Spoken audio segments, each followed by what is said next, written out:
सभी साथियों को नमस्कार। स्वागत है एक बार फिर से आपकी ऑनलाइन एजुकेशन प्लेटफॉर्म में।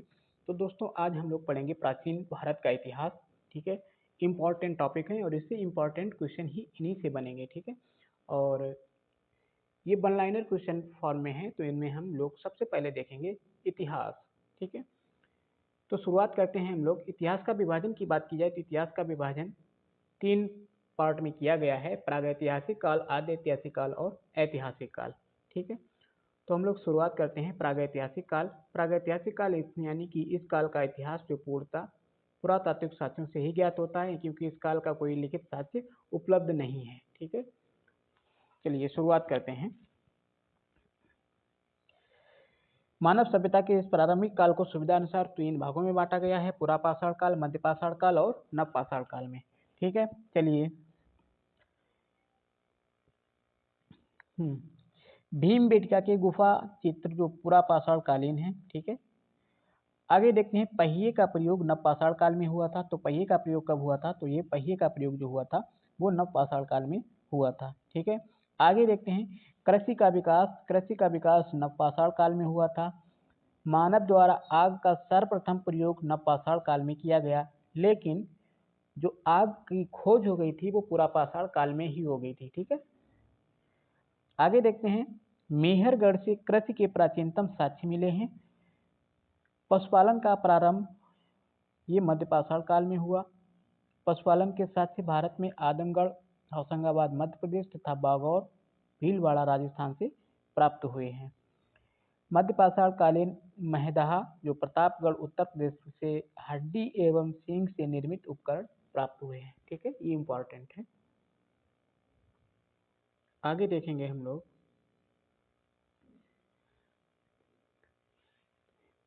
मानव कंकाल के साथ कुत्ते का कंकाल बुर्ज होम कश्मीर से प्राप्त हुआ है, और गर्ताबाद के साथ भी बुर्ज होम यानी कश्मीर से प्राप्त हुए हैं।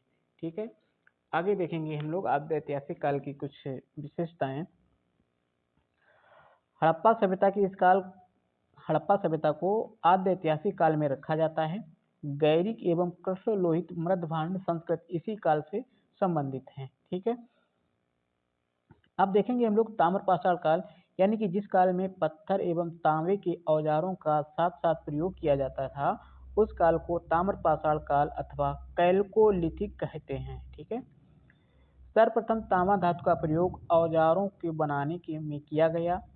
भारत में ताम्रपाषाण अवस्था के मुख्य क्षेत्र हैं, देखिए इंपॉर्टेंट है।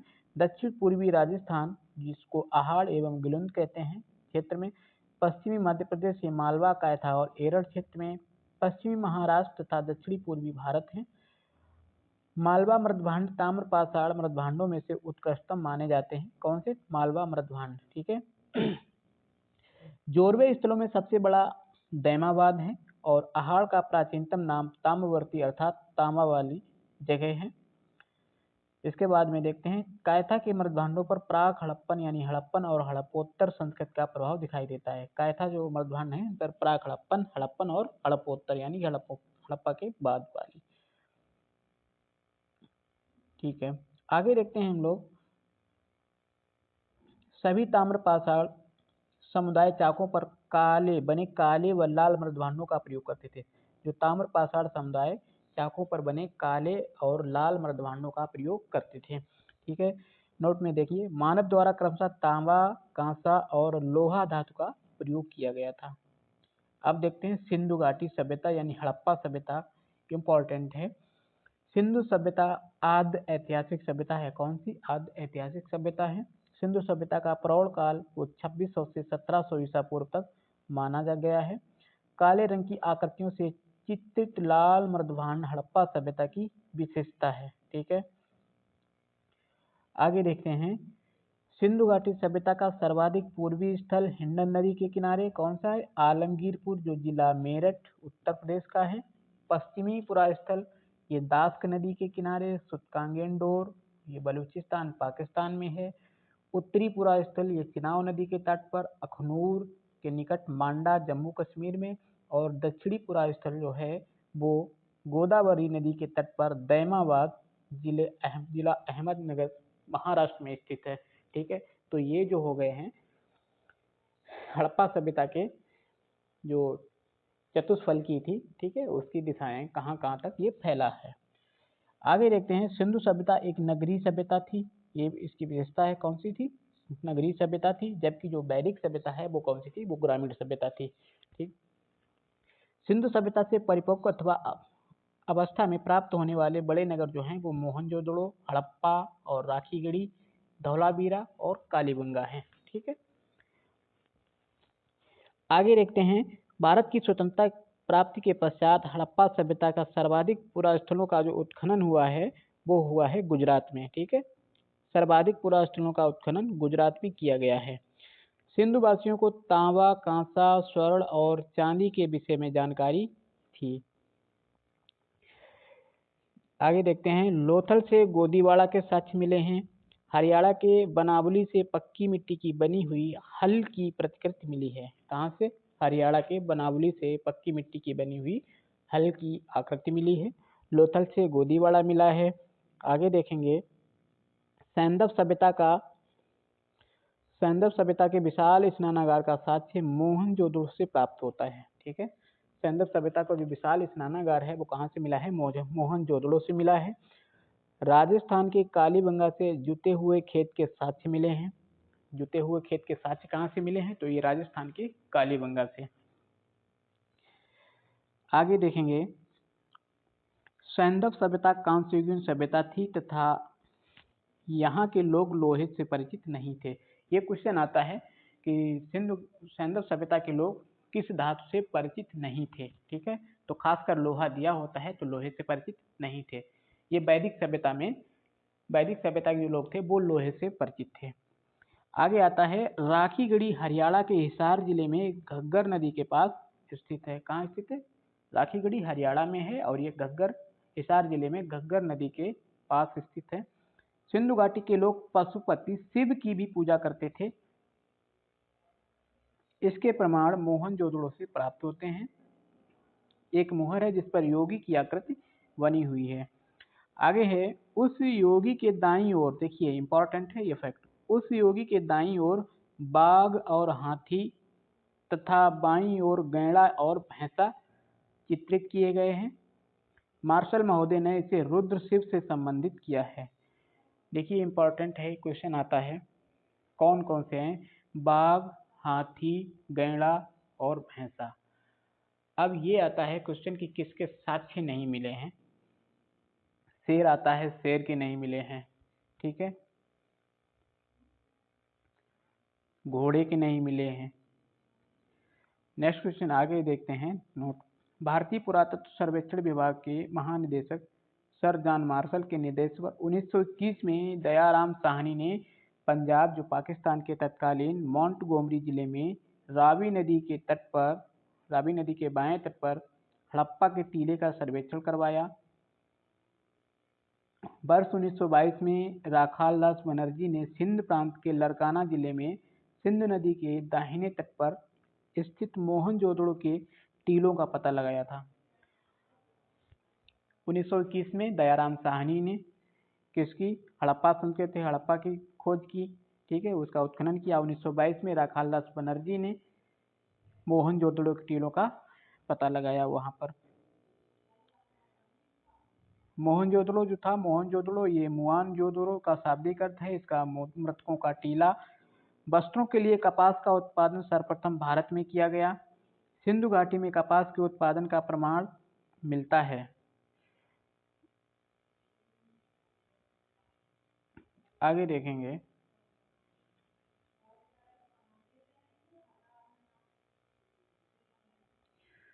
मोहनजोदड़ो से सूती वस्त्र के साक्ष्य की प्राप्ति होती है। मोहनजोदड़ो से कुंवड़ वाले बैल की आकृति वाली मोहरें प्राप्त हुई हैं और सिंधु सभ्यता की मोहरों पर सर्वाधिक अंकन एक श्रृंगी पशु का है। उसके बाद कुंवड़ वाले बैल का अंकन है। मोहनजोदड़ो से कांसे की नर्तकी की मूर्ति प्राप्त हुई है जिसका आकार है 10.5 × 5 × 2.5 सेंटीमीटर। ठीक है, बक्राकार ईंटें ये चनहोदड़ों से मिली हैं। लोथल एवं कालीबंगा से अग्निकुंड प्राप्त हुए। तो अग्निकुंड कहाँ से प्राप्त हुए? लोथल और कालीबंगा से अग्निकुंड प्राप्त हुए हैं। मोहनजोदड़ो से एक बृहद स्नानागार प्राप्त हुआ है, जिसके मध्य स्थित स्नान कुंड की लंबाई 11.88 मीटर, चौड़ाई 7.01 मीटर और गहराई 2.43 मीटर है। आगे देखते हैं, लोथल एवं चन्होदड़ो से मनके बनाने के कारखाने मिले हैं। सिंधु घाटी सभ्यता की लिपि भाव चित्रात्मक है। सिंधु सभ्यता के वासियों में नगरों तथा घरों के विन्यास के लिए ग्रिड पद्धति अपनाई गई है। घरों की खिड़कियां और दरवाजे ये मुख्य सड़क की ओर न खुलकर गली की ओर खुलते थे। लोथल एक ऐसा मात्र नगर था जिसके घरों के दरवाजे जो मुख्य सड़क की ओर खुलते थे। सिंधु सभ्यता में जो मुख्य फसल गेहूं और जौ थे। रंगपुर में लोथल से धान की भूसी के साक्ष्य मिले हैं, जिससे धान की खेती होने का प्रमाण मिलता है। मेसोपोटामिया के अभिलेखों में मेलुहा शब्द का उल्लेख मिलता है, जिसका आशय सिंधु सभ्यता से ही है। आगे देखते हैं, सिंधु सभ्यतावासी मातृ देवी यानी कि जो मातृ देवी उर्वरता की देवी के रूप में पूजा करते थे। मातृ देवी पूजा, नाग पूजा, वृक्ष पूजा एवं जल पूजा के साक्ष्य भी सिंधु सभ्यता से मिलते हैं। मातृ देवी की पूजा सिंधु सभ्यता में सर्वाधिक प्रचलित थी। स्त्री मरण मूर्तियां अधिक संख्या मिलने के आधार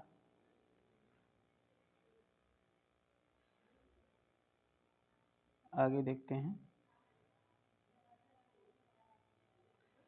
आधार पर अनुमान लगाया जाता है कि सैंधव समाज मात्र सत्तात्मक था। कौन सा था? मात्र सत्तात्मक था। और कालीबंगा एकमात्र हड़प्पा कालीन स्थल है जिसके दोनों टीले रक्षा प्राचीरों से घिरे हुए थे। किसके? कालीबंगा के। शवों को जलाने एवं गाड़ने की प्रथाएं अंतिम संस्कार हेतु प्रचलित थीं। लोथल से 3 और कालीबंगा से 1 युगल समाधियों के साक्ष्य मिले हैं। 3 युगल समाधियों के कहाँ के मिले हैं साक्ष्य? कहाँ से? लोथल से। और कालीबंगा से 1 युगल समाधि का साक्ष्य मिला है। आगे देखते हैं, सिंधु सभ्यता के पतन के कारण और उनके मानने वाले विद्वान। जलवायु परिवर्तन। पतन का कारण जलवायु परिवर्तन किसने माना है? R.L. स्टाइन ने। भूतात्विक परिवर्तन माना है M.R. साहनी ने। प्राकृतिक आपदा ये कैनेडी ने माना है। बाढ़ मैके एवं मार्शल ने माना है। आर्यों का आक्रमण ये गार्डन चाइल्ड एवं व्हीलर ने आर्यों का आक्रमण माना है। प्रशासनिक शिथिलता ये जॉन मार्शल ने माना है। ठीक है, आगे देखेंगे हड़प्पा कालीन नदियों के किनारे बसे नगर के बारे में देखते हैं। हड़प्पा ये रावी नदी के किनारे बसा था। रोपड़ ये सतलज नदी के किनारे। लोथल भोगवा नदी के किनारे।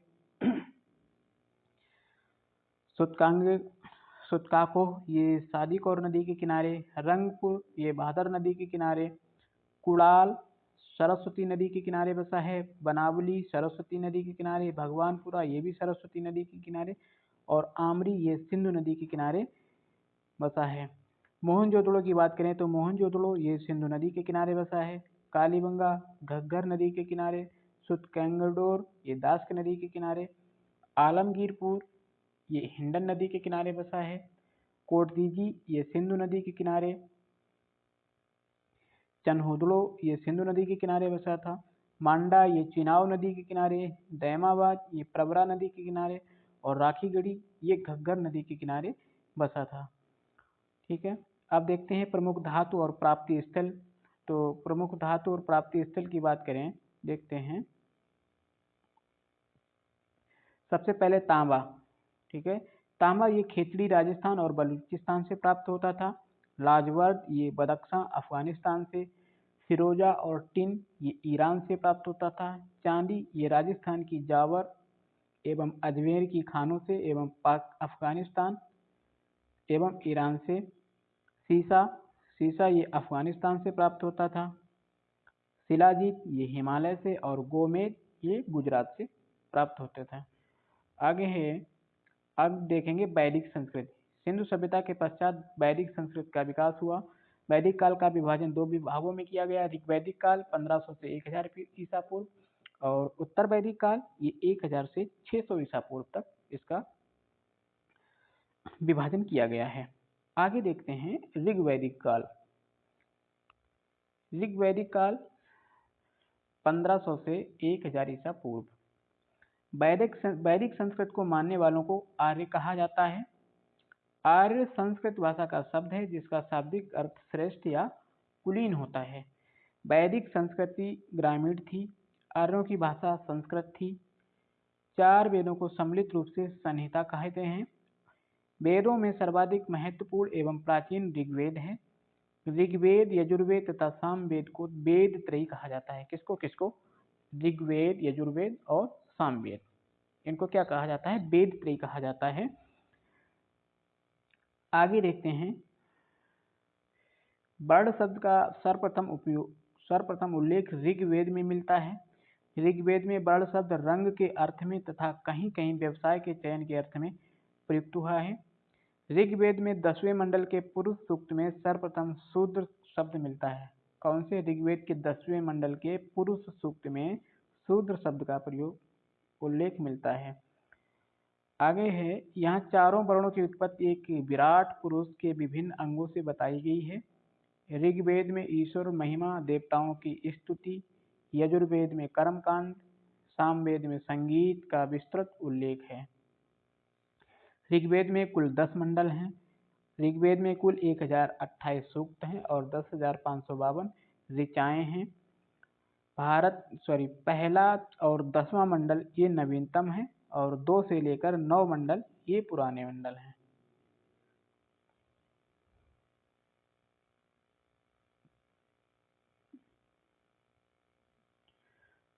आगे देखते हैं, ऋग्वेद के तृतीय मंडल के रचयिता विश्वामित्र हैं।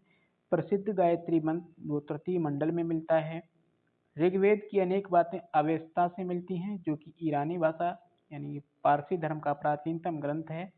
ठीक है, ये पारसियों का प्राचीनतम ग्रंथ है अवेस्ता।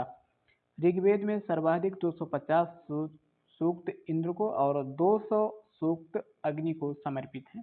यानी कि ऋग्वेद में सबसे ज़्यादा जो वर्णन किया गया है किसका किया गया है? 250 बार वो हुआ है इंद्र का, इसके बाद में अग्नि का। ऋग्वेद का 9वां मंडल सोम को समर्पित है और यज्ञ संबंधी विधि विधानों को उल्लेख यजुर्वेद में प्राप्त होता है। यजुर्वेद के 2 भाग हैं, शुक्ल यजुर्वेद और कृष्ण यजुर्वेद। शुक्ल यजुर्वेद को वाजस्नेयी संहिता भी कहा जाता है। शुक्ल यजुर्वेद केवल पद्य में है और कृष्ण यजुर्वेद ये गद्य और पद्य दोनों में है। यजुर्वेद का अंतिम भाग ईशोपनिषद है, जिसका संबंध याज्ञिक अनुष्ठान से न होकर आध्यात्मिक चिंतन से है। सामवेद में कुल 1875 छंद हैं, जिनमें से 75, जबकि कुछ विद्वानों के अनुसार 99 को छोड़कर शेष सभी ऋग्वेद में भी उपलब्ध हैं। सामवेद से ही भारतीय संगीत का जन्म हुआ है। सामवेद की 3 मुख्य शाखाएं हैं। कौन सी? कौमुदी, रामायणी और जैमिनीय। इसके बाद देखते हैं अथर्ववेद। अथर्ववेद में कुल 730 सूक्त और 5987 मंत्र हैं। इसमें तंत्र मंत्र एवं वशीकरण के संदर्भ में साक्ष्य मिलते हैं। आर्यों की प्रशासनिक इकाई की बात करते हैं तो इसकी कई भागों में विभक्ति थी। कुल या ग्रह, ग्राम, विष तथा जन। ग्राम का मुखिया ग्रामणी होता था, विष का प्रधान विषपति होता था और जन का शासक राजन कहलाता था। ठीक है। ऋग्वैदिक काल में पुरोहित एवं सेनानी प्रमुख राज्याधिकारी होते थे। रानियों यानी कि रत्नियों की संख्या 12 थी। सेनानी, पुरोहित, युवराज, महिषी, सूत, ग्रामीणी, छत्री, संग्रहीता, भागदूत, अक्षवाप, पालागल और गोविकर्ता। वाजपति गोचर भूमि का अधिकारी होता था। विदत ये आर्यों की सर्वाधिक प्राचीन संस्था थी। विदत अथर्ववेद में सभा और समित को प्रजापति की 2 पुत्रियां कहा गया है। सभा वृद्ध यानी कि श्रेष्ठ एवं अभिजात सम्राट लोगों की संस्था थी। समिति केंद्रीय एवं राजनीतिक संस्था जिसको सामान्य जनता की प्रतिनिधि थी।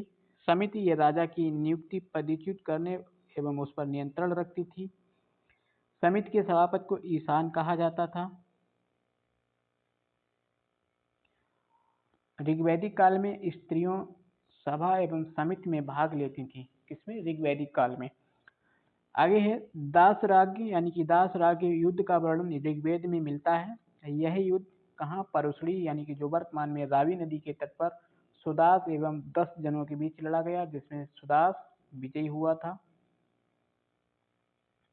उपनिषद दर्शन पर आधारित पुस्तक है। उपनिषद में प्रथम बार मोक्ष की चर्चा मिलती है और कंठोपनिषद में यम और नचिकेता का संवाद उल्लेखित है। उपनिषदों में विदेह के राजा जनक, पांचाल के राजा प्रवाहण जाबाल और कैकेयी के राजा अश्वपति,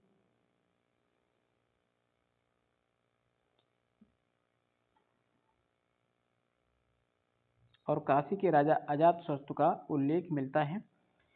ऋग्वेद में सर्वाधिक बार उल्लेख सिंधु नदी का हुआ है। सरस्वती ऋग्वैदिक आर्यों की सर्वाधिक प्राचीन नदी थी।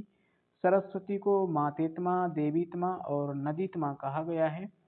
आश्रम व्यवस्था ब्रह्मचर्य, गृहस्थ और वानप्रस्थ एवं संन्यास का प्रचलन उत्तर वैदिक काल में हुआ है। छांदोग्य उपनिषद में केवल 3 आश्रमों का उल्लेख मिलता है, जबकि जवालोपनिषद में सर्वप्रथम 4 आश्रमों का उल्लेख मिलता है। नैतिक व्यवस्था का प्रावधान होने के कारण वरुण, यतस्य गोपा भी कहा जाता है वरुण को, बृहस्पति को वैदिक देवताओं का पुरोहित माना जाता है। वैदिक साहित्य में कई ऐसी विदुषी स्त्रियों का उल्लेख मिलता है जिन्होंने वेद मंत्रों की रचना की थी। जैसे कौन कौन, देखिए, अपाला, घोषा, विश्ववारा। अपाला हैं, घोषा हैं, विश्ववारा हैं और लोपामुद्रा आदि।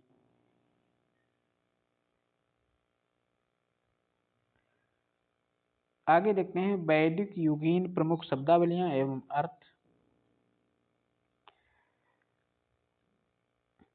शब्द अघन्य, अघन्य को क्या कहते हैं? अघन्य को कहा जाता है बैठ न करने योग्य अर्थात गाय। उर्वरा जुते हुए खेत को कहते हैं। लांगल ये हल है। व्रत बैल को कहते हैं। यब जौ के लिए प्रयोग किया गया है।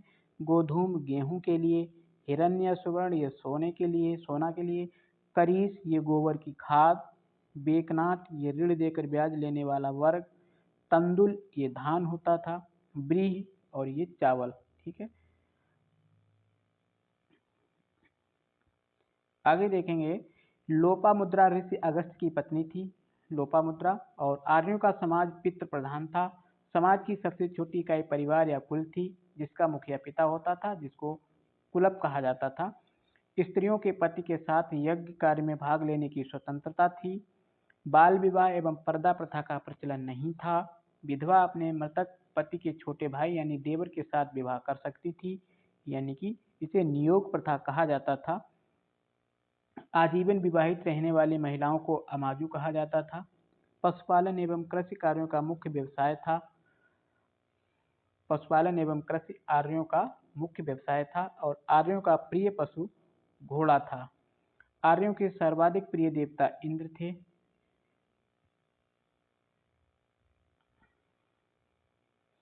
ऋग्वैदिक काल के लोग लोहे का प्रयोग नहीं करते थे। ठीक है, ऋग्वैदिक काल के लोग लोहे का प्रयोग नहीं करते थे।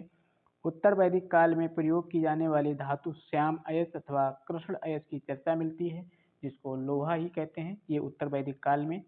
ठीक है, लेन देन के लिए विनिमय प्रणाली प्रचलित थी। व्यापार वाणिज्य का कार्य पड़ी यानी कि पड़ी वर्ग के लोग, जो बनिया वर्ग के लोग करते थे। अग्नि की पूजा मनुष्य एवं देवता के बीच मध्यस्थ की भूमिका निभाने वाले देवता के रूप में की जाती थी। ऋग्वेद में गंगा नदी का 1 बार और यमुना नदी का उल्लेख 3 बार हुआ है। मुंडकोपनिषद में यज्ञ की तुलना टूटी नाव से की गई है। वैदिक काल में सोने के आभूषण या सिक्कों को निष्क कहा जाता था। ठीक है, अब देखते हैं वैदिक कालीन संहिता। वैदिक कालीन संहिता में अगर देखेंगे तो ऋग्वेद में ऐत्रेय और कौशितिक ब्राह्मण हैं। आरण्यक ऐत्रेय और कौशितिक हैं। उपनिषद ऐत्रेय और कौशितिक हैं। ऋग्वेद के कौन हैं? ऐत्रेय और कौशितकी। सामवेद के ब्राह्मण तांडे और जैमिनी हैं। आरण्यक जैमिनी और छांदोग्य आरण्यक हैं। उपनिषद छांदोग्य और जैमिनी हैं। यजुर्वेद के तैत्रीय और शतपथ ब्राह्मण हैं। आरण्यक तैत्रीय शतपथ हैं और उपनिषद बृहदारण्यक और कंठोपनिषद हैं। अथर्ववेद देखते हैं तो अथर्ववेद के ब्राह्मण गोपत हैं, जिनके उपनिषद मुंडकोपनिषद और मांडुक्योपनिषद हैं।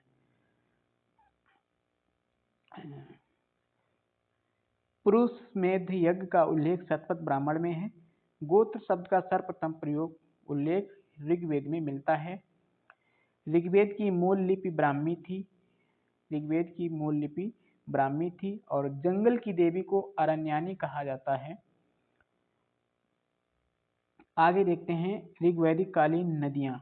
ऋग्वैदिक कालीन नदियों की बात की गई है तो कुम्र इसका प्राचीन नाम, जो कि आधुनिक नाम कुर्रम है।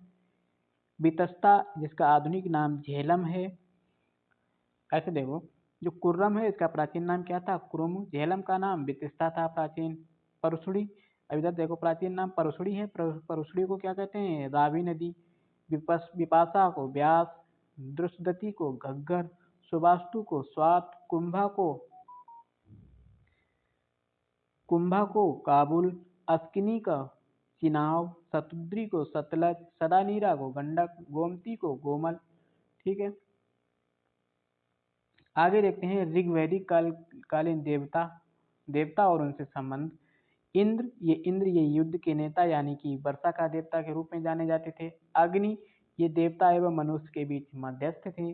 वरुण, इनको आकाश, पृथ्वी एवं सूर्य का निर्माता, समुद्र का देवता एवं जगत का नियंता, देवताओं का पोषक एवं ऋतु का नियामक, सत्य का प्रतीक, ऋतु परिवर्तन एवं दिन रात का कर्ता किसको कहा जाता था? वरुण को। धव कौन थे? ये आकाश के देवता थे। धव आकाश का देवता। सोम, ये वनस्पति के देवता थे। उषा, ये प्रगति एवं उत्थान की देवी।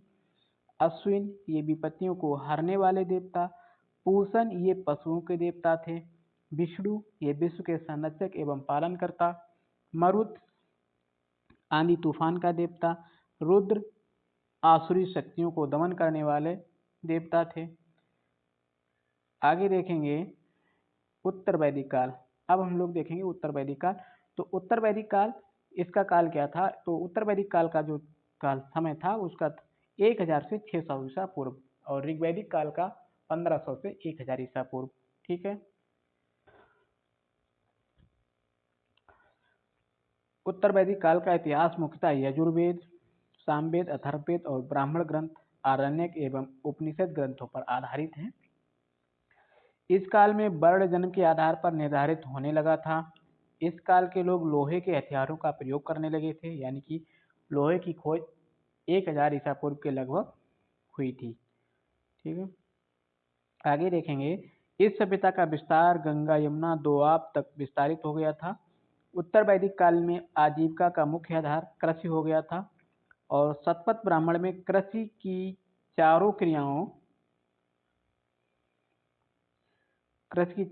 जुताई, बुवाई, कटाई तथा मड़ाई का उल्लेख मिलता है। काटक संहिता में 24 बैलों द्वारा खींचे जाने वाले हल का उल्लेख मिलता है। कृषि और विविध शिल्पों में प्रगति के कारण उत्तर वैदिक कालीन के लोग स्थायी निवास बनाने लगे। इस काल में लोग हल को सिर और हल रेखा को सीता कहा जाता था।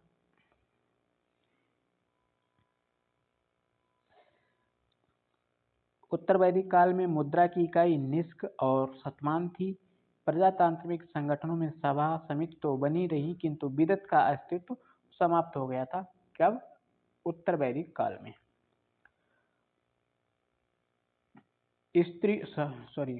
सभा में स्त्रियों का प्रवेश वर्जित हो गया था। उत्तर वैदिक काल में स्त्रियों की स्थिति में गिरावट हो आई। शतपथ ब्राह्मण में इस काल की अनेक विदुषी महिलाओं जैसे गार्गी, मैत्रेयी आदि का उल्लेख मिलता है। इस काल में गोत्र स्थापित हुआ था। गोत्र का शाब्दिक अर्थ गोष्ठ या वह स्थान जहाँ समूचे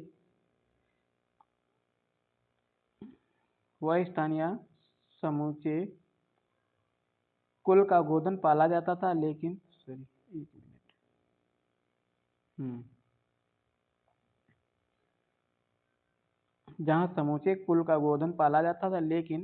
कालांतर में एक ही मूल पुरुष से उत्पन्न लोगों के समुदाय के अर्थ में यह शब्द रूढ़ हो गया था। पूषण, ये पशुओं का रक्षक देवता था। अब ये शूद्रों का देवता हो गया था। ऋग्वैदिक काल में क्या था? ऋग्वैदिक काल में पूषण जो पशुओं का देवता था, उत्तर वैदिक काल में ये शूद्रों का देवता हो गया। उपनिषदों में स्पष्टता यज्ञों तथा कर्म कांडों की निंदा की गई है। ब्रह्म की एकमात्र सत्ता स्वीकार की गई है। आगे देखते हैं, वेदों को समझने के लिए 6 वेदांगों की रचना की गई है। 6 वेदांग कौन से थे? शिक्षा, निरुक्त, शिक्षा, कल्प, निरुक्त, व्याकरण, ज्योतिष, छंद। ठीक है, शिक्षा वेद के अंग नाक है, सॉरी वेदांग शिक्षा है, वेद के अंग नाक। कल्प, कल्प वेद के अंग हाथ है। निरुक्त का कान है। व्याकरण का मुख है। ज्योतिष का नेत्र है। छंद का पांव। आगे देखेंगे 6ठी शताब्दी ईसा पूर्व में धार्मिक आंदोलन, बौद्ध धर्म। बौद्ध धर्म के संस्थापक गौतम बुद्ध थे। इनका जन्म 563 ईसा पूर्व में कपिलवस्तु के लुम्बिनी वन रुम्मनदेही नामक स्थान पर हुआ था। गौतम बुद्ध के बचपन का नाम सिद्धार्थ था और इनके पिता का नाम शुद्धोधन तथा माता का नाम माया देवी यानी कि महामाया था, जो कोलिय गणराज्य की कन्या थी। शुद्धोधन ये साक्यगढ़ के मुखिया थे। गौतम बुद्ध के जन्म के बाद इनकी माता का मृत्यु हो गई थी इनकी, और इनका लालन पालन इनकी मौसी प्रजापति में गौतमी ने किया था। इनका विवाह 16 वर्ष की अल्पायु में यशोधरा, जिनका अन्य नाम गोपा बिंबा के साथ हुआ था। गौतम बुद्ध के पुत्र का नाम राहुल था। सांसारिक दुखों से व्यथित होकर सिद्धार्थ ने 29 वर्ष की अवस्था में गृह त्याग कर दिया था और इस घटना को महाविनिष्क्रमण कहा जाता है। आगे देखेंगे, गृह त्याग के पश्चात सिद्धार्थ ने वैशाली के अलार कलाम के सांख्य दर्शन की शिक्षा ग्रहण की। आलार कलाम से सांख्य दर्शन की शिक्षा ग्रहण की। इसके पश्चात सिद्धार्थ ने राजगीर के रुद्रकराम पुत्र से शिक्षा ग्रहण की। महात्मा बुद्ध द्वारा सर्वप्रथम 5 ब्राह्मण सन्यासियों को सारनाथ यानी कि ऋषिपत्तनम में उपदेश दिया। उर्वेला में बिना अन्न जल ग्रहण किए 6 वर्ष की कठिन तपस्या के बाद 35 वर्ष की आयु में वैशाख पूर्णिमा को निरंजना नदी के किनारे पीपल वृक्ष के नीचे ज्ञान यानी निर्वाण की प्राप्ति हुई। ठीक है, कहाँ पे? उर्वेला। ज्ञान प्राप्ति के पश्चात सिद्धार्थ बुद्ध कहलाए और उन्हें ज्ञान प्राप्त हुआ। वह स्थान बोध गया के नाम से प्रसिद्ध हो गया। इन्हें इस प्रथम उपदेश को बौद्ध ग्रंथों में धर्म चक्र प्रवर्तन कहा गया। क्या? धर्म चक्र प्रवर्तन कहा गया। आगे है, महात्मा बुद्ध ने अपना उपदेश जन साधारण की भाषा पाली में दिया था। ये क्वेश्चन आता है कि महात्मा बुद्ध ने अपना उपदेश किस भाषा में दिया? तो जन साधारण की भाषा जो पाली है उसमें दिया था। उन्होंने अपने सर्वाधिक उपदेश कौशल की राजधानी श्रावस्ती में दिए थे। कहाँ दिए थे? श्रावस्ती में सबसे ज्यादा अपने उपदेश श्रावस्ती में दिए। इनके प्रमुख अनुयायी शासक जो थे वो बिंबिसार, देखिए इंपॉर्टेंट है, इनके प्रमुख अनुयायी शासक बिंबिसार थे, प्रसेनजित और उदयन। बिंबिसार, प्रसेनजित, उदयन इनके प्रमुख अनुयायी शासक थे। 483 ईसा पूर्व में कुशीनगर जिले के कुशीनारा नामक स्थान पर 80 वर्ष की आयु में इनकी मृत्यु हो गई और इस घटना को महापरिनिर्वाण कहा जाता है। क्या कहा जाता है? महापरिनिर्वाण कहा जाता है। बुद्ध के जीवन से संबंधित बौद्ध धर्म के प्रतीक की बात करें तो गर्भस्थ होना, ये प्रतीक हाथी है इनका। जन्म का प्रतीक कमल एवं साढ़ है। गृह त्याग का घोड़ा है। ज्ञान का पीपल यानी बोध वृक्ष। निर्वाण का पद चिन्ह है और महापरिनिर्वाण का प्रतीक स्तूप है। आगे देखेंगे, एक अनुश्रुति के अनुसार मृत्यु के बाद बुद्ध के शरीर के अवशेषों को 8 भागों में बांटकर उन पर 8 स्तूपों का निर्माण करवाया गया। बौद्ध धर्म के विषय में विस्तृत ज्ञान त्रिपिटक यानी विनय पिटक, सूत्र पिटक और अभिधम्म पिटक से प्राप्त होता है। बौद्ध धर्म मूलतः अनात्मवादी है। बुद्ध के अनुयायी 2 भागों में विभाजित थे, भिक्षुक और उपासक।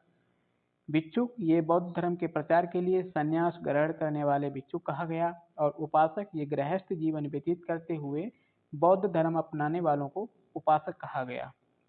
बौद्ध संघ में प्रवेश लेने वाले संस्कार को उपसंपदा कहा जाता है।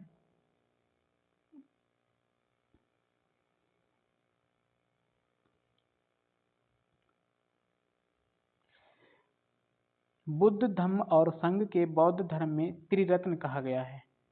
बुद्ध धम्म और संघ को बौद्ध धर्म में क्या कहा गया? त्रिरत्न कहा गया है। चतुर्थ बौद्ध संगीत के बाद बौद्ध धर्म दो भागों में यानी हीनयान और महायान में विभाजित हो गया था। बौद्ध धर्म का सबसे पवित्र त्योहार वैशाख पूर्णिमा, जिसे बुद्ध पूर्णिमा के नाम से जाना जाता था। इसका महत्व इसलिए है कि बुद्ध पूर्णिमा के ही दिन बुद्ध का जन्म हुआ था और ज्ञान की प्राप्ति, और यह बुद्ध पूर्णिमा के दिन ही महापरिनिर्वाण की प्राप्ति हुई थी। बुद्ध ने सांसारिक दुखों के संबंध में 4 आर्य सत्यों का उपदेश दिया, जो इस प्रकार हैं। देखिए कौन कौन से? दुख, दुख समुदाय, दुख निरोध और दुख निरोध गामिनी प्रतिपदा। दुख समुदाय समझने के लिए प्रतीत्य समुत्पाद यानी कारण कार्य सिद्धांत की व्याख्या की गई है। सांसारिक दुखों से मुक्त हेतु बुद्ध ने अष्टांगिक मार्ग की बात कही, जो इस प्रकार है। कौन सी अष्टांगिक मार्ग कौन कौन से हैं? देखिए, सम्यक दृष्टि, सम्यक संकल्प, सम्यक वाक् यानी वाणी, सम्यक कर्मांत, सम्यक आजीव और सम्यक व्यायाम, सम्यक स्मृति और सम्यक समाधि। अष्टांगिक मार्ग का स्रोत तैत्तिरीय उपनिषद है। बौद्ध धर्म का परम लक्ष्य है निर्वाण, जिसका अर्थ है दीपक का बुझ जाना, अर्थात जीवन मरण चक्र से मुक्त हो जाना। अब देखिए बौद्ध संगीतियां हैं, ये इंपॉर्टेंट हैं, एग्जाम में आती हैं। चलिए इनको देखते हैं। देखिए प्रथम बौद्ध संगीति कब हुई थी? तो प्रथम बौद्ध संगीति 483 ईसा पूर्व में हुई थी। स्थान कहाँ हुई थी? राजगृह में हुई थी। अध्यक्ष थे उस समय महाकश्यप उसके और अजातशत्रु शासक थे। द्वितीय बौद्ध संगीत की बात करें तो 383 ईसा पूर्व में। स्थान वैशाली में हुई थी। अध्यक्ष कौन थे इसके? सब्बाकामी यानी सर्वकामी थे। शासक कौन थे? कालाशोक। तृतीय बौद्ध संगीत 247 ईसा पूर्व कहाँ हुई? पाटलिपुत्र में हुई थी। अध्यक्ष मोगलीपुत्र तिस्य थे और शासक कनिष्क थे। चतुर्थ ये ईस्वी की प्रथम शताब्दी में। स्थान कुंडलवन कश्मीर में हुई थी। अध्यक्ष कौन थे? वसुमित्र और उपाध्यक्ष थे अश्वघोष। शासक कौन था? कनिष्क। ठीक है, इसके लिए एक ट्रिक बनाई गई है कि राजा महाराजा आजा। देखिए इसमें राजा महाराजा आजा, ठीक, प्रथम का हो गया। वैश्या सबका काल है, पटाओ मत आशिक, कुंवर बसु कंगाल है। ठीक है, इस तरह से अगर आप पढ़ेंगे तो आपको याद हो जाएगी। नेक्स्ट क्वेश्चन है हमारा, आगे देखेंगे। नेक्स्ट, महात्मा बुद्ध ने मध्यम मार्ग यानी मध्यमा प्रतिपदा का उपदेश दिया। बौद्ध धर्म आत्मा के अस्तित्व को स्वीकार नहीं करता है, जबकि पुनर्जन्म में विश्वास करता है। जातक कथाओं में भगवान बुद्ध के पूर्व जन्मों की कथाएं वर्णित हैं। प्रारंभ में संघ में स्त्रियों का प्रवेश वर्जित था, किंतु आनंद के अनुरोध पर संघ में स्त्रियों के भी प्रवेश की अनुमति दी गई।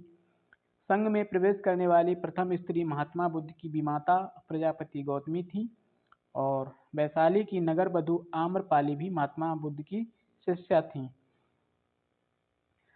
कालांतर में महायान दो भागों में शून्यवाद जो माध्यमिक एवं विज्ञानवाद ये योगाचार में विभाजित हो गया। शून्यवाद के प्रवर्तक नागार्जुन थे और बौद्ध संप्रदाय की एक शाखा वज्रयान के रूप में विकसित हुई। सर्वाधिक बुद्ध मूर्तियों का निर्माण गंधार कला शैली के अंतर्गत किया गया, किंतु बुद्ध की प्रथम मूर्ति संभवतः मथुरा कला के अंतर्गत बनी थी। बुद्ध द्वारा प्रदत्त पंचशील उपदेश का उल्लेख छांदोग्य उपनिषद में मिलता है। बुद्ध घोष की कृति विशुद्धिमग्ग में बौद्ध सिद्धांतों का स्पष्टीकरण किया गया है। इसे बौद्ध सिद्धांत भी कहते हैं, कोश भी कहते हैं। जैन धर्म के भगवती सूत्र और बौद्ध ग्रंथ अंगुत्तर निकाय में 16 महाजनपदों का उल्लेख मिलता है। आगे देखेंगे हम लोग महाजनपदों का उदय देखिए कितने महाजनपदों का उदय हुआ था? 16 महाजनपदों का उदय हुआ था।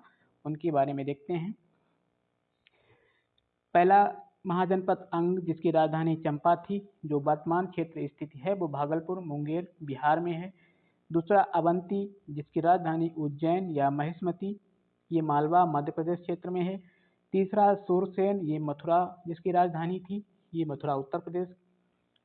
चौथा काशी, ये वाराणसी में, जो वाराणसी के आसपास का क्षेत्र है उत्तर प्रदेश में। पांचवा है कौशल, ये श्रावस्ती साकेत, जो अयोध्या मंडल उत्तर प्रदेश। छठवां है कुरु, कुरु ये इंद्रप्रस्थ, ये आधुनिक दिल्ली, मेरठ एवं हरियाणा के कुछ क्षेत्र में। कम्बोज, कम्बोज की राजधानी हाटक राजपुर थी, जो राजौरी एवं हजारा क्षेत्र जो दक्षिण पश्चिम कश्मीर के अंतर्गत आता है। आगे है असमक, इसकी राजधानी पॉटिल थी।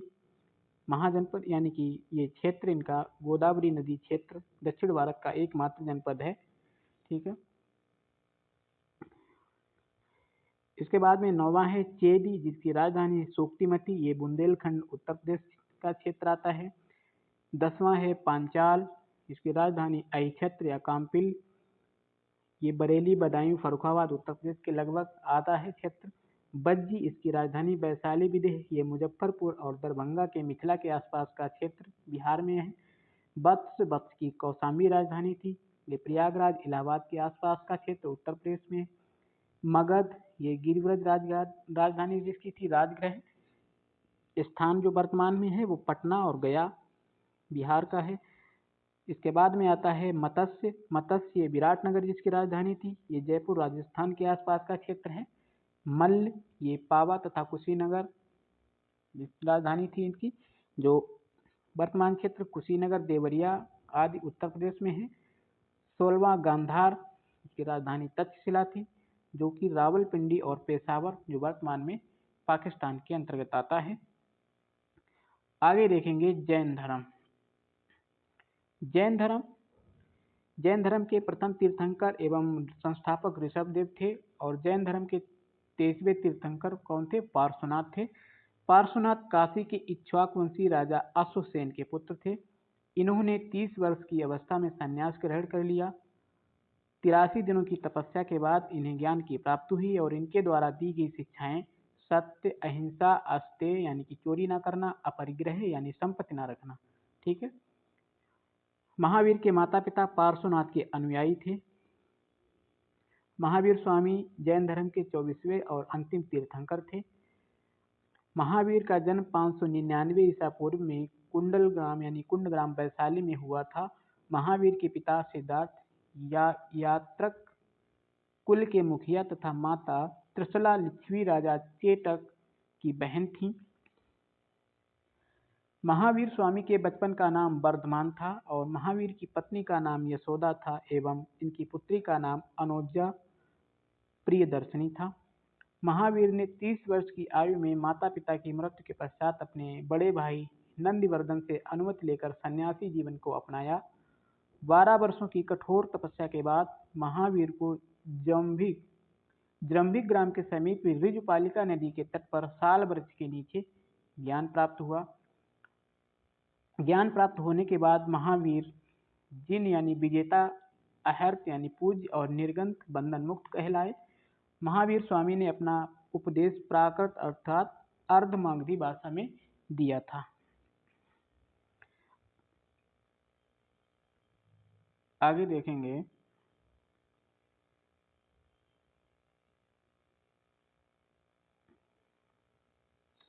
महावीर के जामाता यानी दामाद जो थे, जामाली उनके प्रथम अनुयायी बने। महावीर के प्रथम अनुयायी उनके जो दामाद जामाली थे वो उनके प्रथम अनुयायी बने, ठीक है। आगे देखते हैं दार्शनिक पद्धतियां एवं उनके प्रवर्तक। दर्शन और प्रवर्तक। सांख्य दर्शन के प्रवर्तक कपिल हैं, योग के पतंजलि हैं, न्याय दर्शन के गौतम हैं, वैशेषिक के कणाद या उलूक हैं, पूर्वी मीमांसा के जैमिनी हैं और उत्तर मीमांसा के बादरायण हैं। आगे देखेंगे प्रथम जैन भिक्षुणी चंपा नरेश दधिवाहन की पुत्री चंदना थी। महावीर के 11 प्रमुख शिष्य थे जो गणधर कहलाए। इनमें से 10 की मृत्यु महावीर के जीवन काल में ही हो गई थी। महावीर की मृत्यु के बाद केवल सुधर्मण जीवित थे। 72 वर्ष की आयु में महावीर की मृत्यु निर्वाण प्राप्त यानी 527 ईसा पूर्व में बिहार राज्य के पावापुरी में हो गई थी। चंद्रगुप्त मौर्य के शासन के काल के अंतिम वर्षों में मगध में 12 वर्षों का भीषण अकाल पड़ने के कारण भद्रबाहु अपने शिष्यों सहित कर्नाटक चले गए। भद्रबाहु के शिष्य दिगंबर जो नग्न रहने वाले एवं स्थूलभद्र शिष्य ये श्वेतांबर जो स्वस्थ सफेद वस्त्र धारण करते थे। जैन धर्म के त्रिरत्न कौन है? तो जैन धर्म के त्रिरत्न हैं सम्यक दर्शन, सम्यक ज्ञान और सम्यक आचरण। महावीर ने 4 महाव्रतों में 5वां महाव्रत ब्रह्मचर्य को जोड़ दिया है। जैन धर्म में त्रिरत्न अनुशीलन में गृहस्थों के लिए 5 अणुव्रतों का पालन अनिवार्य है। जैन धर्म में आत्मा में विश्वास करता है। जैन धर्म अनीश्वरवादी है। जैन धर्म पुनर्जन्म एवं कर्म का बाद में विश्वास करता है।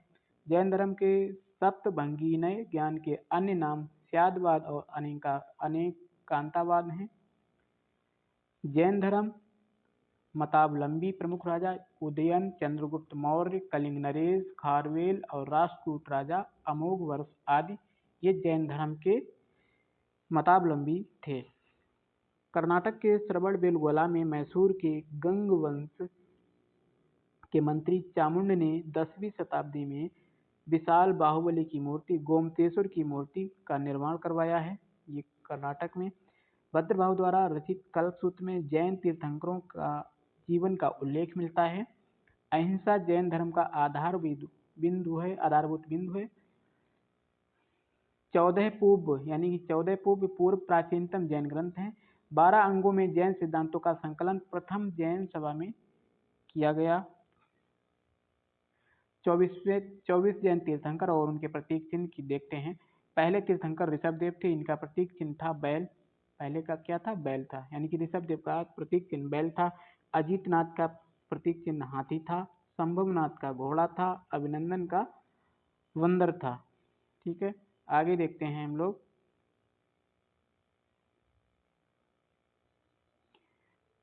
पार्श्वनाथ ये 23वें तीर्थंकर थे। इनका सर्प फड़ था। और 24वें तीर्थंकर महावीर स्वामी थे, जिनका प्रतीक चिन्ह सिंह था। आगे देखेंगे जैन संगीतियां यानी कि जैन संगीतियां। प्रथम जैन संगीत कब हुई थी? 310 ईसा पूर्व में। कहाँ हुई? पराटिल पुत्र यानी पटना में। अध्यक्ष कौन था? स्थूलभद्र थे। शासक उस टाइम चंद्रगुप्त मौर्य था। कार्य क्या था? जैन साहित्यों की रचना की गई थी। द्वितीय जैन संगीति ये 512 ईस्वी में हुई थी। स्थान कहा था? बल्लभी गुजरात में। अध्यक्षता देवर्थिगढ़ जो क्षमा श्रमण। इसमें क्या हुआ कार्य? विलुप्त जैन ग्रंथों का नए ढंग से निर्धारण एवं संपादन किया गया। जैन साहित्य को आगम सिद्धांत कहा जाता है। महामस्तकाभिषेक जैन धर्म का एक महत्वपूर्ण उत्सव है जो 12 वर्ष के अंतराल पर कर्नाटक राज्य के श्रवणबेलगोला में आयोजित किया जाता है। ठीक है, अब आगे देखेंगे शैव धर्म ये भगवान शिव के उपासकों को शैव कहते हैं। ऋग्वेद में शिव को रुद्र कहा गया है। मत्स्य पुराण में लिंग पूजा का पहला स्पष्ट वर्णन किया गया है। वामन पुराण में शैव संप्रदाय की संख्या 4 मिलती है। पाशुपत, कापालिक, कालामुख एवं शैव। शैव धर्म का सबसे प्राचीन संप्रदाय पाशुपत संप्रदाय है। पाशुपत संप्रदाय की स्थापना लकुलिश ने की थी। लकुलिश को भगवान शिव का अवतार भी माना जाता है। शैव धर्म का दूसरा प्रमुख संप्रदाय कापालिक है और इसके उपासक भैरव को शिव का अवतार मानकर उपासना करते हैं। शिव पुराण में कालामुख संप्रदाय के अनुयायियों का महाव्रत कहा गया है। कालामुख संप्रदाय के लोग नर कपाल में ही भोजन, जल तथा सुरापान करते हैं और साथ ही अपने शरीर पर चिता की भस्म लगाते हैं। लिंगायत संप्रदाय दक्षिण भारत में प्रचलित था। ठीक है, लिंगायत संप्रदाय ये दक्षिण भारत में प्रचलित था। आगे देखेंगे हम लोग। इन्हें जंगम भी कहा जाता था। ये शिवलिंग के उपासक थे। लिंगायत संप्रदाय के प्रवर्तक अल्लभ प्रभु उनके शिष्य वासव थे। लिंगायत संप्रदाय को वीर शैव संप्रदाय भी कहते हैं। 10वीं शताब्दी में मत्येंद्रनाथ ने नाथ संप्रदाय की स्थापना की थी। ठीक है, नाथ संप्रदाय की स्थापना किसने की थी? मत्येंद्रनाथ ने। आगे देखेंगे नाथ संप्रदाय का सर्वाधिक प्रचार प्रसार गुरु गोरखनाथ के समय में हुआ था। दक्षिण भारत में चालुक्य, राष्ट्रकूट, पल्लव एवं चोलों के समय शैव धर्म अत्यधिक लोकप्रिय रहा। सर्वप्रथम शिव एवं पार्वती की संयुक्त मूर्तियां गुप्त काल में निर्मित हुई थी। पल्लव काल में नायनार संतों ने शैव धर्म के विकास में महत्वपूर्ण योगदान दिया। 63 नायनार संतों के प्रमुख अपार संबंदर और सुंदरभूर मूर्ति। एलोरा के प्रसिद्ध कैलाश मंदिर का निर्माण राष्ट्रकूट शासक कृष्ण प्रथम ने करवाया। तंजौर में प्रसिद्ध राजराजेश्वर शैव मंदिर का निर्माण चोल शासक राजराज प्रथम ने करवाया। इसे बृहदेश्वर मंदिर के नाम से भी जाना जाता है। कुमारगुप्त प्रथम के समय में करमंडदा एवं खो में शिवलिंग की स्थापना हुई थी। गुप्त काल में भूमरा में शिव एवं नचना कुठार में पार्वती के मंदिरों का निर्माण हुआ। इंपॉर्टेंट है, गुप्त काल में भूमरा में शिव एवं नचना कुठार में पार्वती के मंदिरों का निर्माण हुआ था। कुषाण शासकों की मुद्राओं पर शिव एवं नंदी का अंकन प्राप्त होता है। आगे देखते हैं वैष्णव धर्म यानी कि भागवत धर्म। वैष्णव धर्म का विकास भागवत धर्म से हुआ है। इसके प्रवर्तक वृषणी या सातव वंशी कृष्ण के थे। कृष्ण का उल्लेख सर्वप्रथम छांदोग्य उपनिषद में किया गया है। इन्हें देवकी पुत्र एवं घोर अंगरीश का शिष्य बताया गया है। वासुदेव का पुत्र होने के कारण उन्हें वासुदेव कृष्ण भी कहा जाता है। कृष्ण के अनुयायी उन्हें भगवत यानी पूज्य कहते थे, जिसके कारण उनके द्वारा प्रवर्तित धर्म की संज्ञा भागवत हो गई है। भागवत धर्म से संबंधित प्रथम प्रस्तर स्मारक विदिशा वेशनगर, जो कि गरुड़ स्तंभ है, जो यूनानी राजदूत हेलियोडोरस द्वारा स्थापित किया गया था। यूनानी राजदूत मेगास्थनीज सूरसेन मथुरा के लोगों का हेराक्लीज का उपासक बताते हैं, जिससे तात्पर्य वासुदेव कृष्ण से ही है। अपोलोडोटस के सिक्कों पर सबसे पहले भागवत धर्म के चिन्ह मिलते हैं।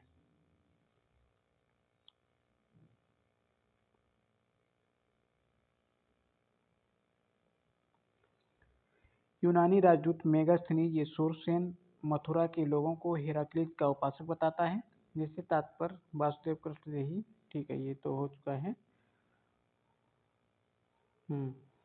अपोलोडोटस के सिक्कों पर सबसे पहले भागवत धर्म के चिन्ह मिलते हैं।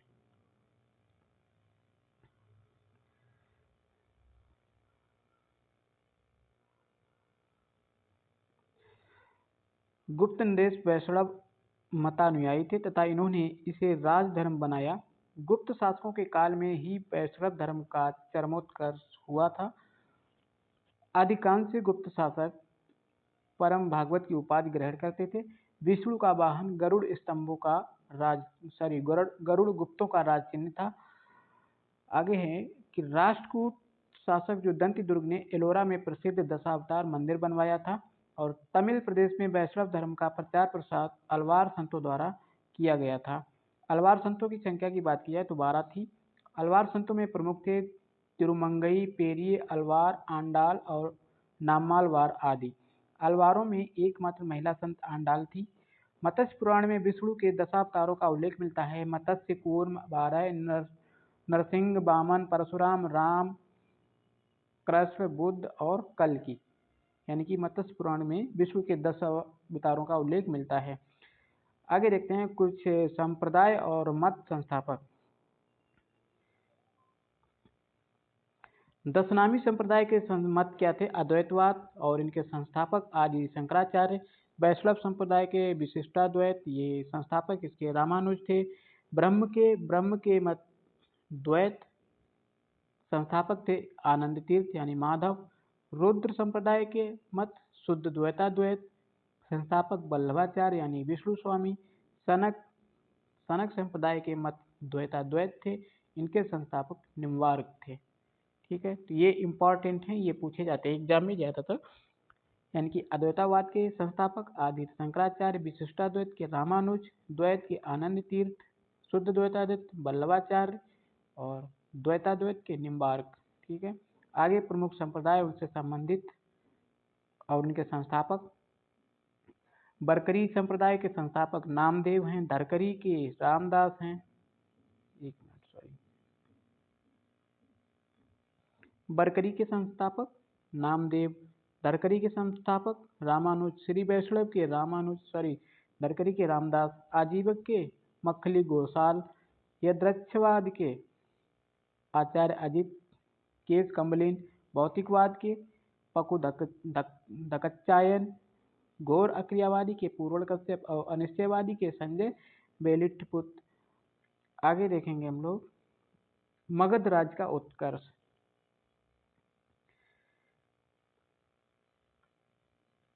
आधुनिक बिहार के पटना तथा गया जनपदों में भूमि पर स्थित मगध प्राचीन भारत का एक महत्वपूर्ण राज्य था।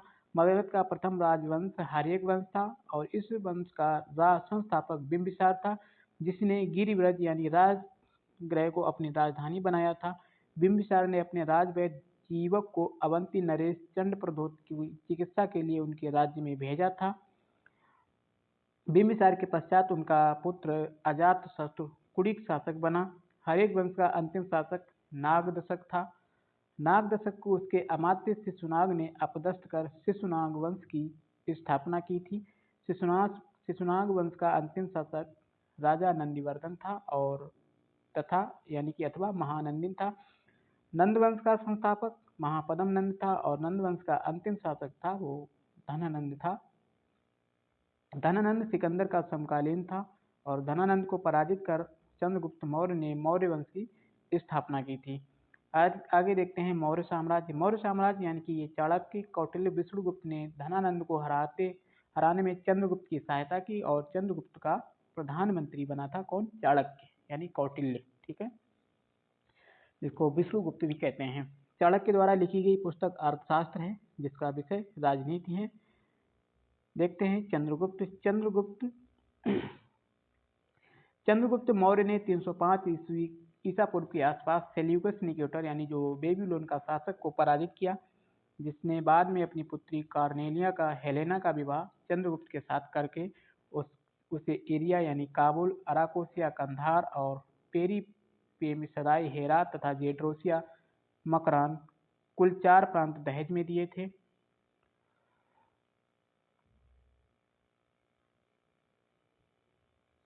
चंद्रगुप्त एवं सेल्यूकस के मध्य युद्ध का वर्णन एपियानस ने किया है। सेल्यूकस का राजदूत मेगास्थनीज चंद्रगुप्त के दरबार में आया था। मेगास्थनीज द्वारा लिखित पुस्तक इंडिका थी और चंद्रगुप्त जैन धर्मावलंबी तथा जैन गुरु भद्रभाव का शिष्य था। चंद्रगुप्त मौर्य की मृत्यु 297 ईसा पूर्व में कर्नाटक के श्रवणबेलगोला में उपवास पद्धति यानी जो संलेखना के द्वारा हुई थी। नोट में दिया गया है कि जस्टिन ने चंद्रगुप्त मौर्य की सेना को डाकुओं की सेना कहा है। आगे आता है चंद्रगुप्त के बाद आता है बिंदुसार। चंद्रगुप्त मौर्य का पुत्र बिंदुसार 297 ईसा पूर्व में मगध की गद्दी पर बैठा। बिंदुसार की माता का नाम दुर्धरा था। बिंदुसार को अमित्रघात यानी शत्रु विनाशक एवं सिंह ने सेन के नाम से भी जानते हैं। बिंदुसार के बाद उसका पुत्र अशोक मगध की राजगद्दी पर बैठा और अशोक का राज्याभिषेक 269 ईसा पूर्व में हुआ था। राजा बनने से पहले अशोक यानी अवंती जो उज्जैन का उपराजा यानी वायसराय था, अशोक की माता सुभद्रांगी थी। सुभद्रांगी और पुराणों में अशोक को अशोक वर्धन कहा गया है। मास्की गुर्जरा नेतुर तथा उदय गोलम अभिलेख में उसका नाम अशोक मिलता है। अभिलेखों में अशोक को देवनाम प्रिय तथा देवनाम प्रियदर्शी उपाधियों से संबोधित किया गया है। राज्याभिषेक के 8 वर्ष बाद यानी कि 261 ईसा पूर्व अशोक ने कलिंग पर आक्रमण किया। अशोक को उपगुप्त ने बौद्ध धर्म में दीक्षित किया था।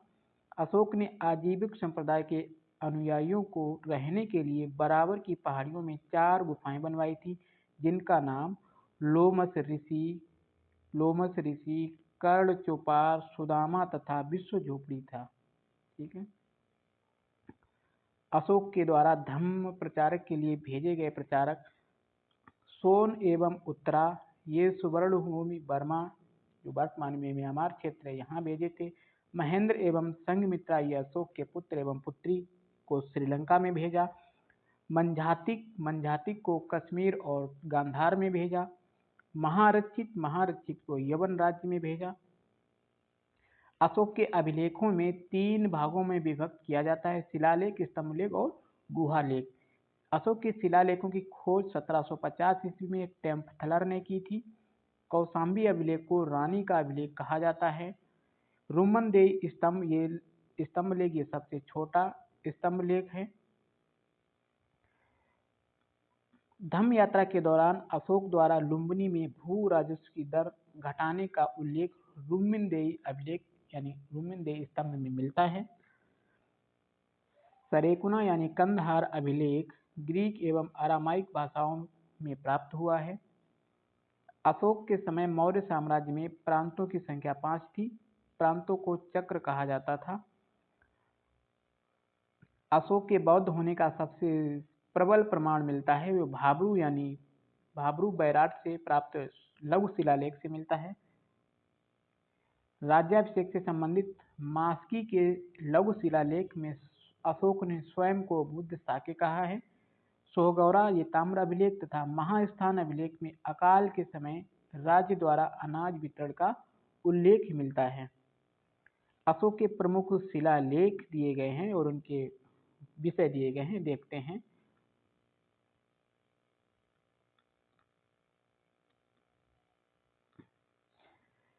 पहला शिलालेख ये पशुबल की निंदा करता है। पहला पृथक शिलालेख ये सभी मनुष्य मेरी संतान हैं। दूसरा शिलालेख मनुष्य एवं पशु दोनों की चिकित्सा व्यवस्था तथा सीमांत राज्यों जैसे चोल, पांड्य, सत्यपुत्र, केरल पुत्र एवं सीलोन का उल्लेख मिलता है। तीसरे शिलालेख में राजकीय अधिकारियों युक्त रज्जुक एवं प्रादेशिक को हर 5वें वर्ष दौरे पर जाने का आदेश दिया गया है। चौथे शिलालेख में भेरी घोष की जगह जगह धम्म घोष की घोषणा मिलता है।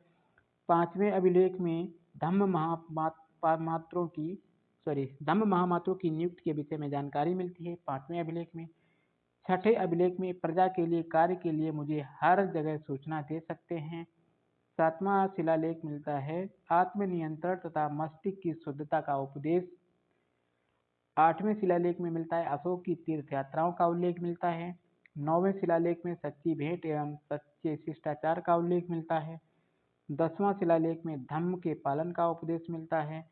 11वां शिलालेख में धम्म की व्याख्या मिलती है और 12वां शिलालेख धार्मिक सहिष्णुता की नीति का उल्लेख मिलता है और 13वां शिलालेख इसमें कलिंग युद्ध, पड़ोसी राजाओं का वर्णन एवं आठविक राज्यों का उल्लेख मिलता है। ये इम्पोर्टेंट है। 12वां शिलालेख जो है इसमें धार्मिक सहिष्णुता की नीति का उल्लेख मिलता है। 11वें में धम्म की व्याख्या मिलती है। 10वें में धम्म के पालन का उपदेश है। 9वें में सच्ची भेंट एवं सच्चे शिष्टाचार का उल्लेख मिलता है। 8वें अभिलेख में अशोक की तीर्थ यात्राओं का उल्लेख मिलता है। इसके बाद में है प्रांत और राजधानी। जो पूर्वी प्रांत जिसको प्राच्य या प्राची कहते थे उसकी राजधानी पाटलिपुत्र थी। कलिंग की राजधानी तोसली, अवंती की राजधानी उज्जैनी थी और उदीच यानी उत्तरापथ की राजधानी तक्षशिला थी और दक्षिणापथ की राजधानी सुवर्णगिरी थी। आगे देखते हैं। मेगास्थनीज के अनुसार नगर का प्रशासन 6 समितियों में विभाजित था। प्रत्येक समिति में 5 सदस्य होते थे। एग्रोनोमोई मार्ग निर्माण अधिकारी था। अर्थशास्त्र में गुप्तचर को गूढ़ पुरुष कहा गया है। भ्रमणशील गुप्तचरों को संचरा तथा एक जगह रहने वाले गुप्तचरों को संस्था कहा जाता था। न्यायालय 2 प्रकार के होते थे। धर्मस्तरीय ये दीवानी कहते हैं जिसको, कंटक शोधन ये फौजदारी।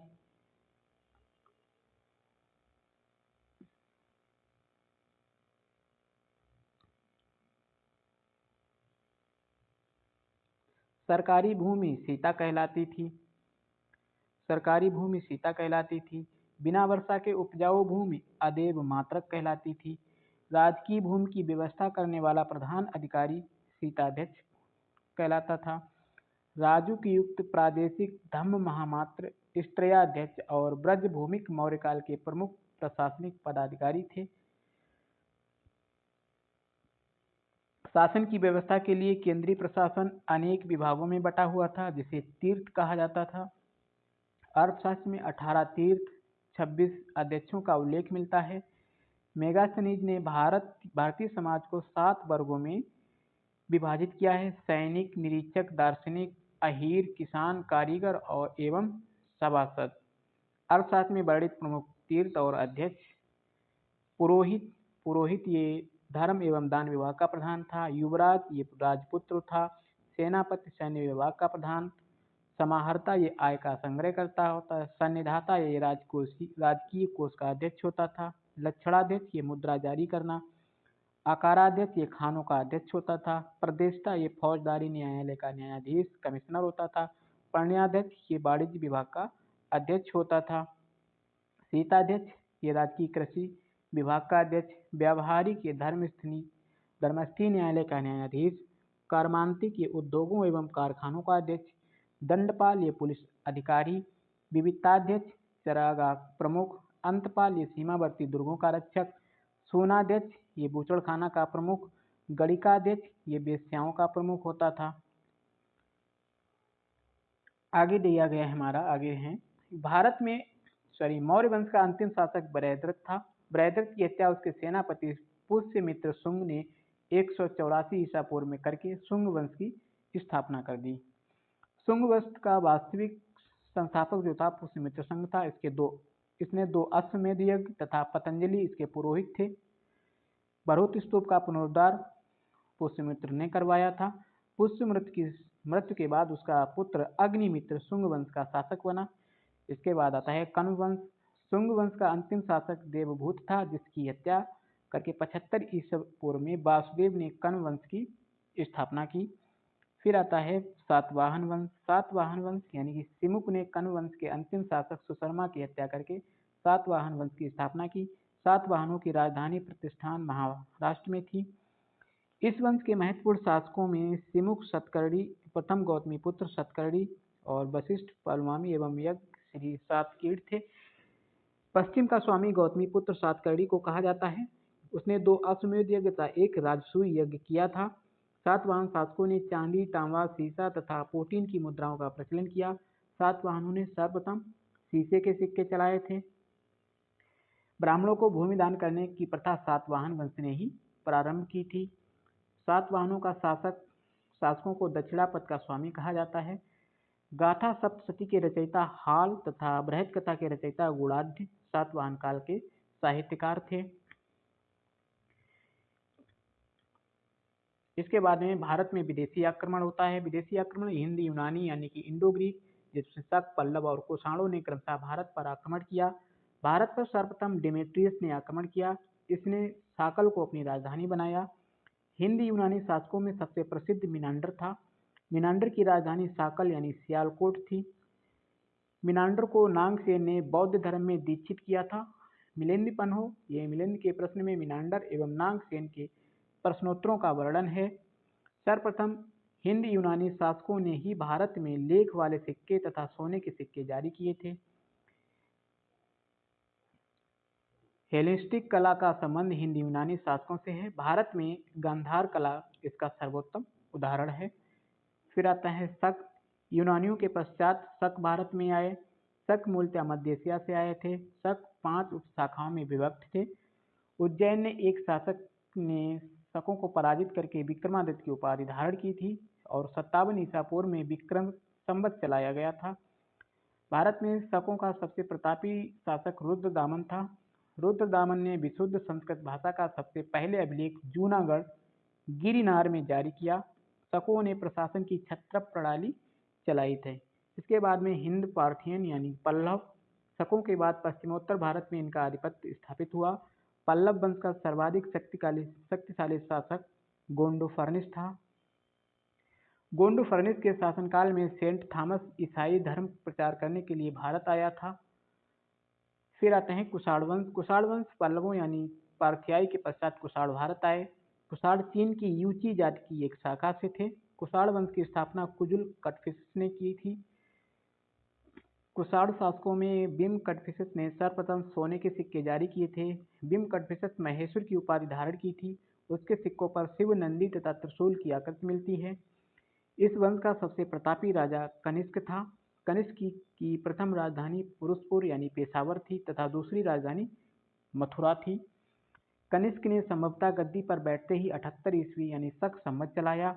यह बौद्ध धर्म के महायान संप्रदाय का अनुयायी था। कनिष्क का राजवैद्य चरक था। चरक संहिता चरक की प्रमुख रचना है। बौद्ध धर्म का विश्वकोश महाविभाष सूत्र को कहा जाता है। इसके रचनाकार वसुमित्र थे। अश्वघोष कनिष्क का राजकवि था, जिसने बुद्ध चरित, सौंदरानंद और सारिपुत्र प्रकरण, सूत्रालंकार की रचना किया। कनिष्क के दरबार में आचार्य नागार्जुन, पार्श्व वसुमित्र आदि भी रहते थे। नागार्जुन ने प्रज्ञापारमिता सूत्र की रचना किया। कुषाण शासकों ने सर्वाधिक शुद्ध स्वर्ण सिक्के जारी किए। कुषाण शासकों की उपाधियां महाराज, महाराजाधिराज और देवपुत्र थीं। इसके बाद में आते हैं गुप्त साम्राज्य। गुप्त वंश का संस्थापक श्रीगुप्त था और पाटलिपुत्र गुप्त साम्राज्य की राजधानी थी।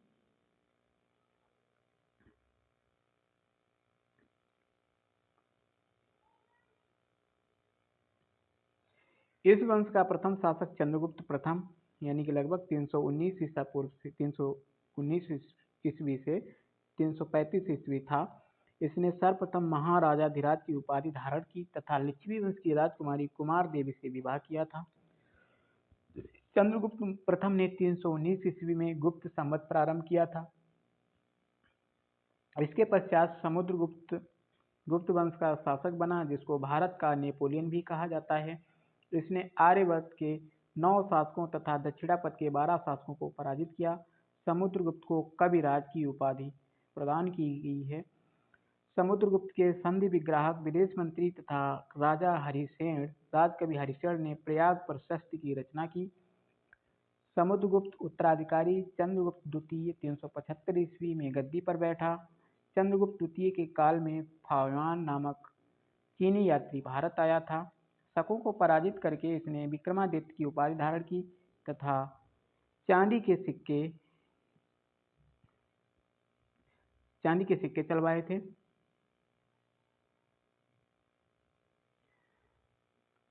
चंद्रगुप्त द्वितीय का उत्तराधिकारी कुमारगुप्त प्रथम ये 415 से 455 ईस्वी था। कुमारगुप्त ने प्रथम ने नालंदा विश्वविद्यालय की स्थापना करवाई। कुमारगुप्त प्रथम का उत्तराधिकारी स्कंदगुप्त जो 455 से 467 हुआ। स्कंदगुप्त के समय हूणों का आक्रमण हुआ था। इसने गिरनार स्थित सुदर्शन झील का पुनरुद्धार करवाया। विष्णुगुप्त गुप्त वंश का अंतिम शासक था। गुप्त साम्राज्य अनेक प्रांतों में विभाजित था और प्रांत को देश, अवन अथवा भुक्ति कहते थे। भुक्ति के शासक को उपरिक भी कहा जाता था। आगे देखते हैं सुदर्शन झील के निर्माण और जीर्णोद्धार से संबंधित विवरण। शासक चंद्रगुप्त मौर्य, अधिकारी पुष्यगुप्त था। शासक अशोक और इसका अधिकारी तुषास्प। शासक रुद्रदामन, इसका अधिकारी सुविशाख। शासक स्कंदगुप्त था, इसका अधिकारी चक्रपाली था। यानी कि चंद्रगुप्त मौर्य, अशोक, रुद्रदामन और स्कंदगुप्त ने सुदर्शन झील के निर्माण और जीर्णोद्धार करवाया था। आगे देखते हैं सीमांत प्रदेश के शासकों को गोप्ता कहलाते थे। भुक्ति विषय में बटे हुए थे, जिसके प्रमुख विषयपति होते थे। दंडपाशिक पुलिस विभाग का प्रमुख होता था। प्रशासन की सबसे छोटी इकाई ग्राम होती थी। ग्राम समूहों को पेठ कहा जाता था। गुप्त काल में सामान्यतः भू राजस्व की दर 1/6 थी। सिंचाई हेतु अर्घट या रहट यानी घटी यंत्र का प्रयोग होता था। गुप्त राजाओं ने सर्वाधिक स्वर्ण सिक्के चलाए, जिन्हें दीनार कहा जाता था। कायस्थ वर्ग का सर्वप्रथम उल्लेख याज्ञवल्क्य स्मृति में मिलता है। ओशनम स्मृति में कायस्थों का उल्लेख सर्वप्रथम जाति के रूप में हुआ है। गुप्त शासक वैष्णव धर्मानुयायी थे। इनका राज चिन्ह भगवान विष्णु का वाहन गरुड़ था। देवगढ़ के दशावतार मंदिर का निर्माण गुप्त काल में हुआ है। मंदिर निर्माण की कला का प्रारंभ ये भी गुप्त काल में हुआ है। गुप्त काल में याज्ञवल्क्य, नारद, कात्यायन एवं बृहस्पति स्मृतियों की रचना की गई है। अजंता में गुफा संख्या 16, 17 और 19 ये गुप्तकालीन हैं। इसमें महात्मा बुद्ध के विभिन्न दृश्यों, जन्म, महाभिनिष्क्रमण, महापरिनिर्वाण आदि का चित्रण किया गया है। अजंता की गुफाएं बौद्ध धर्म के महायान शाखा से संबंधित हैं। चंद्रगुप्त द्वितीय के दरबार में महाकवि कालिदास एवं प्रसिद्ध आयुर्वेद चिकित्सक धन्वंतरि निवास करते थे।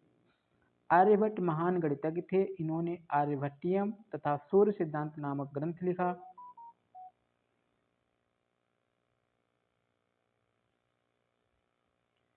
नेक्स्ट है गुप्त काल को भारतीय इतिहास का स्वर्णकाल कहते हैं। आर्यभट्ट ने सर्वप्रथम बताया कि पृथ्वी सूर्य की परिक्रमा करती है। आगे दिया गया है मंदिर और गुप्तकालीन मंदिर, ठीक है, स्थान। गुप्तकालीन मंदिरों की बात की गई और उनके स्थान। विष्णु मंदिर ये तिगवा जबलपुर मध्य प्रदेश में बना है। शिव मंदिर ये भूमरा नागौद मध्य प्रदेश में है। पार्वती मंदिर ये नचना कुठार मध्य प्रदेश में है। दशावतार मंदिर ये देवगढ़ ललितपुर उत्तर प्रदेश में है। शिव मंदिर ये खो नागौद मध्य प्रदेश में है। भीतरगांव मंदिर ये भीतरगांव कानपुर उत्तर प्रदेश में है।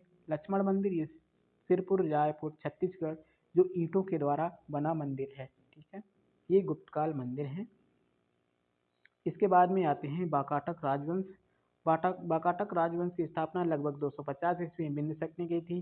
प्रवरसेन फर्स्ट वाकाटक वंश का एकमात्र शासक था जिसने सम्राट की उपाधि धारण की थी। प्रवरसेन प्रथम ने 4 अश्वमेध यज्ञ किए थे। रुद्रसेन द्वितीय का विवाह चंद्रगुप्त द्वितीय की पुत्री प्रभावती गुप्त से हुआ था। प्रवरसेन द्वितीय ने सेतुबंध नामक प्राकृत काव्य ग्रंथ की रचना की थी। फिर आता है वर्धन वंश। वर्धन वंश ये गुप्त वंश के पतन के पश्चात वर्तमान दिल्ली पंजाब हरियाणा क्षेत्र में थानेश्वर नामक स्थान पर पुष्य भूति अथवा पुष्य भूति ने वर्धन वंश की नींव डाली थी। प्रभाकर वर्धन को इस वंश का वास्तविक संस्थापक माना जाता है। प्रभाकर वर्धन के 2 पुत्र राज्यवर्धन और हर्षवर्धन और एक पुत्री राजश्री थी। राजश्री का विवाह मौखरी वंश के राजा ग्रह वर्मा के साथ हुआ था। मालवा के शासक देवगुप्त ने राजश्री के पति ग्रह वर्मा की हत्या करके राजश्री को बंदी बना लिया। राज्यवर्धन ने देवगुप्त की हत्या कर दी, किंतु कुछ दिनों बाद देवगुप्त के मित्र गौड़ शासक शशांक ने धोखा देकर राज्यवर्धन की हत्या कर दी। राज्यवर्धन की मृत्यु के पश्चात 606 ईस्वी में हर्षवर्धन गद्दी पर बैठा। हर्ष का दूसरा नाम शिलादित्य था। हर्षवर्धन ने परम महेश्वर, परम भट्टारक आदि की उपाधि धारण किया था। हर्षवर्धन ने अपनी राजधानी थानेश्वर से कन्नौज स्थानांतरित किया। हर्ष ने कश्मीर के शासक से महात्मा बुद्ध का दंत अवशेष प्राप्त किया था। सम्राट हर्षवर्धन प्रत्येक 5वें वर्ष प्रयाग में महामोक्ष परिषद का आयोजन करता था। हर्षवर्धन ने 641 ईसा पूर्व ईस्वी में अपने दूत चीन भेजे थे। चीनी यात्री वेनसांग हर्षवर्धन के काल में भारत आया। इसने नालंदा विश्वविद्यालय में शिक्षा ग्रहण किया। इसका मुख्य उद्देश्य बौद्ध ग्रंथों का संग्रह करना था। वेनसांग ने अपनी यात्रा पर एक ग्रंथ लिखा जिसे सी यू की कहा जाता है। हुई ली ने वेनसांग की जीवनी लिखी है। अब आता है दक्षिण भारत का इतिहास में संगम युग। संगम का आशय तमिल कवियों द्वारा विद्वानों आचार्यों की परिषद गोष्ठी सम्मेलन से इन्हें सभी सभाओं में रचित साहित्य का संगम कहलाता है। कुल 3 संगम आयोजित किए गए थे। 3 संगमों का आयोजन पांड्य शासकों के संरक्षण में हुआ था। तोलकाप्पियम को तमिल भाषा का प्राचीनतम व्याकरण ग्रंथ माना जाता है। चेर वंश संगम साहित्य में 3 प्रमुख राज्यों चेर, चोल, पांड्य राजाओं के इतिहास की रूपरेखा दी गई है। चेर राज्य आधुनिक केरल प्रांत में स्थित था। संगम युग में प्रथम चेर शासक उदयन जेरल था। दक्षिण भारत के संगम की बात की जाए तो देखते हैं केंद्र और अध्यक्ष। प्रथम संगम मदुरै में हुआ था। अध्यक्ष अगस्त थे। ग्रंथ अनुपलब्ध है। द्वितीय संगम कपाटपुरम। अध्यक्ष अगस्त के बाद में तोलाकापियर। ग्रंथ तोलाकाप्पियम। तृतीय संगम उत्तरी मदुरै। अध्यक्ष नक्कीरर। ग्रंथ एतुत्तौगय 8 गीत। पत्तुपुत्र 10 गीत। चेरों का राज चिन्ह धनुष था और चेर शासक सेनगुट्टवन ने पत्नी पूजा की प्रथा आरंभ की थी। चोल वंश संगम साहित्य में उल्लेख चोल शासकों में करिकाल प्रमुख था। करिकाल को जले हुए पैरों वाला कहा गया है। कालांतर में विजयालय ने 859 से 871 ईस्वी में पल्लव वंश के अवशेषों पर चोल वंश की स्थापना की है। इस वंश की राजधानी तंजौर थी। विजयालय ने तंजावुर का अधिकार करके नरक केसरी की उपाधि धारण की थी। परांतक प्रथम राजेंद्र द्वितीय एवं कुलोत्तुंग चोल वंश के प्रमुख राजा थे। राज प्रथम ने श्रीलंका के उत्तरी भाग पर अधिकार करके नए प्रांत मुम्माडिचोल मंडलम की स्थापना किया तथा इसकी राजधानी पोलन्नुरुवा को बनाया था। राज प्रथम ने तंजौर में बृहदेश्वर या राजराजेश्वर मंदिर जिसको शिव मंदिर का निर्माण करवाया।